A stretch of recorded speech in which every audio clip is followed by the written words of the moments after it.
नमस्कार दोस्तों, एक बार फिर से स्वागत है आपका मेरे YouTube channel doctor Anil Shah में।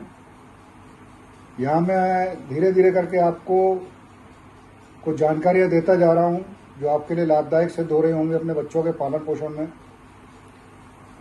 और कहीं भी आपके कुछ सवाल हों तो आप कमेंट्स में लिख करके मेरे से पूछ सकते हैं।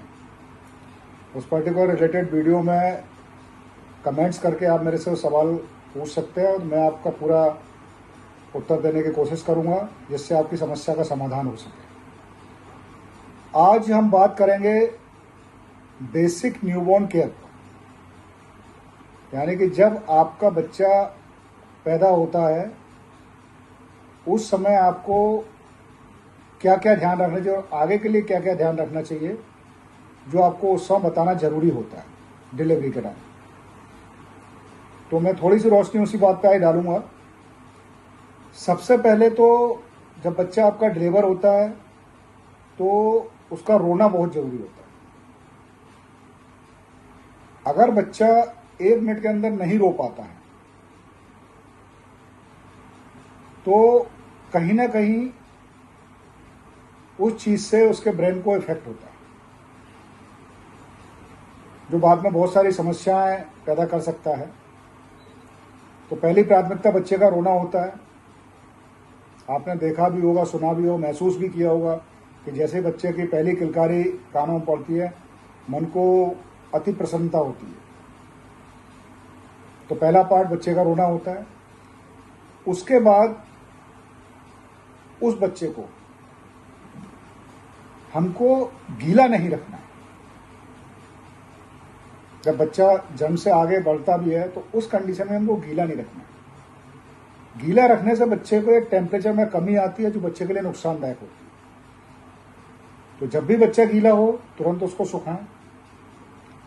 दूसरा, उसके बाद जिस भी जगह पर बच्चा आपका है उस जगह को थोड़ा सा वार्म रखना है हमको, थोड़ा सा गर्म हो, ठंडी जगह ना हो, ना ठंडा कमरा हो ना ठंडी जगह हो, क्योंकि ठंडक बच्चे के लिए ज्यादा नुकसानदायक रहती है एज कंपेयर टू गर्मी।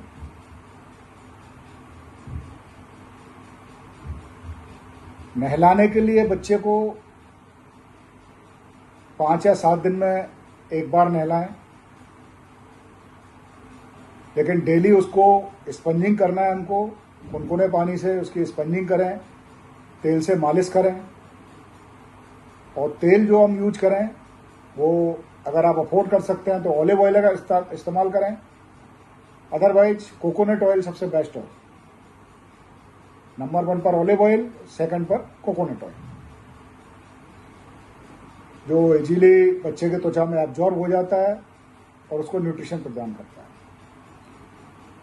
बच्चे को डेली धूप में रखना भी आवश्यक है। धूप में रखने से मेरा तात्पर्य यह नहीं है कि आप बाहर ले जाकर के उसको कड़ी धूप में रख दें या कड़ी धूप दिखाएं। घर के अंदर आने वाली जो सुबह की ठंडी धूप रहती है उसमें बच्चे को रखें, जिससे विटामिन डी का एब्जॉर्प्शन होता है और विटामिन डी की कमी बच्चों में नहीं पाई जाती है। अगर आप धूप नहीं दिखाएंगे बच्चों को तो आगे चल के कहीं ना कहीं विटामिन डी की डेफिशिएंसी होगी और उसके दुष्परिणाम भी होते हैं। तो कम से कम 1 से 2 घंटे डेली हमको बच्चे को धूप में रखना है। घर के अंदर रखना है, खिड़की से आती हुई धूप या खुले में भी आपको रखना है। तो ऐसा ना हो कि ठंडा मौसम हो, हवाएं तेज चल रही हो, उस बीच में हम रखें। सारी सेफ्टी करते हुए बच्चे को धूप दिखाना। और अगर मालिश करने के बाद उस समय अगर आप रखते हैं, तेल मालिश करने के बाद, तो सबसे बेस्ट टाइमिंग होता है। एक और बात कि बच्चों को काजल आंखों में नहीं लगाना। इससे रिलेटेड मैं वीडियो पहले भी डाल चुका हूं, उसको आप सुन सकते हैं कि काजल लगाने से क्या क्या दुष्परिणाम होते हैं। अब सबसे महत्वपूर्ण बात जो आती है वो ये है कि बच्चे को दूध कब पिलाएं। तो जो साइंस कहता है, मेडिकल साइंस कहता है, वो कहता है कि बच्चे को डिलीवरी होने के बाद जितना जल्दी से जल्दी हम आंचल से लगाएंगे उतना बच्चे और माँ दोनों के लिए अच्छा रहेगा। अगर माँ बैठने में सक्षम नहीं है तो आधा घंटे, डिलीवरी के आधा घंटे के उपरांत जैसे ही बच्चा माँ के सुपुर्द किया जाता है, आप उल्टा करके माँ के आंचल पे लिटा दीजिए। बच्चा निपल पकड़ लेता है और दूध पीना शुरू कर देता है। माँ के दूध के अलावा बच्चे को कुछ भी अन्न ना दें, ना तो शहद देना है, ना शक्कर का पानी देना है, ना जन्म घुटी देना है, ना ग्रेप वाटर देना है। ये कहीं ना कहीं बच्चे के लिए नुकसानदायक है। माँ का दूध सर्वोत्तम है, सारी बीमारियों से बचाता है और बच्चे के लिए न्यूट्रिशन प्रदान करता है। तो ये कुछ जानकारियां हैं जो मैंने आपको दी, बेसिकली जो बच्चों के लिए बहुत जरूरी है। और एक और महत्वपूर्ण बात कि बच्चे की कोशिश करें कि बच्चे की मल्टीपल हैंडलिंग ना हो। मल्टीपल हैंडलिंग से मेरा मतलब कि जो भी बच्चे को हाथ में ले वो हैंड वॉश प्रॉपर कर ले, उसके बाद बच्चे को हाथ में ले। अदरवाइज बच्चे को इन्फेक्शन होने के चांस रहते हैं। बार बार मुंह पर ये किस करना, कहीं से भी हम घूमते हुए बच्चे को गोद में उठा लिया किस करना, ये सारे कहीं ना कहीं बच्चे को इन्फेक्शन क्रिएट कराते हैं, जो आपके लिए प्रॉब्लम, बच्चे के लिए प्रॉब्लम बन सकती है। और अगर कुछ भी बच्चे को प्रॉब्लम हो रही है तो नज़दीकी जो भी आपके शिशु रोग विशेषज्ञ हैं उनसे यथाशीघ्र संपर्क करें, जो आपकी समस्या का समाधान करेंगे। तो आज के लिए इस बेसिक जानकारी के साथ ही मैं विदा चाहूँगा।